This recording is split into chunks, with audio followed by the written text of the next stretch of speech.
Vendéo avait imaginé un plan de sécurisation de la Vendée en matière d'approvisionnement en eau potable qui faisait apparaître un besoin à hauteur de 10 à 15 millions de mètres cubes d'eau supplémentaires qu'il nous fallait.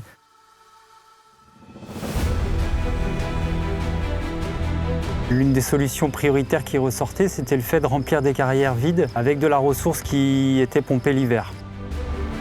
Sur la partie nord-ouest de la Vendée, on était déficitaire en termes de quantité d'eau pour la saison estivale. L'idée, c'était de pomper de l'eau dans le barrage du Jaunet l'hiver.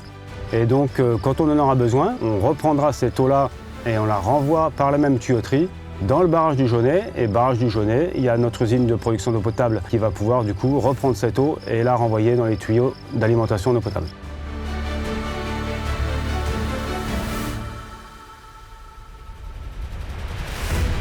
Donc l'ensemble des travaux ont duré environ 2 ans, 2 ans et demi, parce que dans les travaux, il faut comprendre aussi les années d'études.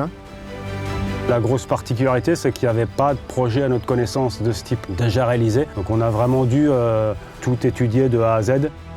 Et les enjeux ont été tout d'abord de vérifier la capacité de la carrière à retenir l'eau, de mesurer l'impact sur la faune et la flore qui étaient présentes, étude de faisabilité du projet. Ensuite, c'était de mesurer est-ce que le Jaunet était en capacité d'alimenter à la fois son barrage et à la fois cette carrière.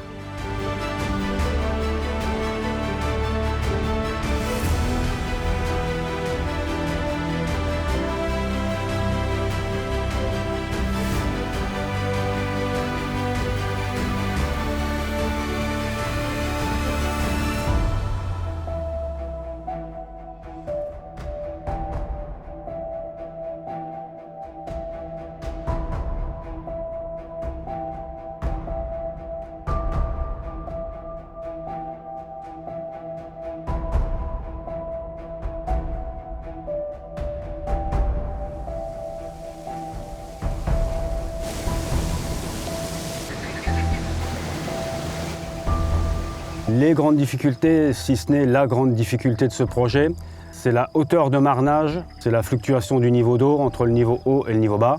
Et donc on a orienté le système vers des techniques qui sont utilisées en offshore, et notamment la possibilité de débrancher, rebrancher les pompes en conditions subaquatiques. Ce lieu reste un lieu de production d'eau potable et non un lieu de baignade.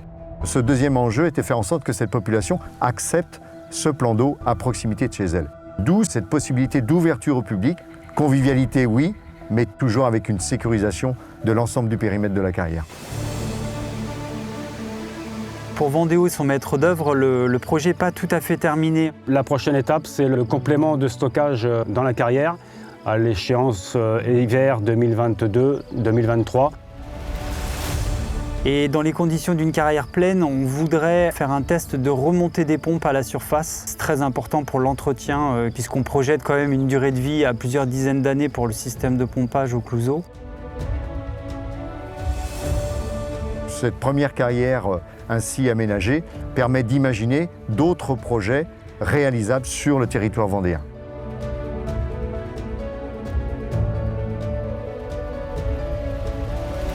Sur le papier, le projet était ambitieux.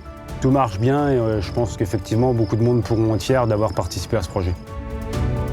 Je pense que le projet de Vendéo est une réussite parce qu'on sait à quel point ce département a des problèmes de ressources. C'est donc se donner les moyens pour demain de continuer à fournir de l'eau à l'échelle d'un département. C'est une réussite collective pour assurer le développement de la Vendée et l'approvisionnement en eau potable des Vendéens.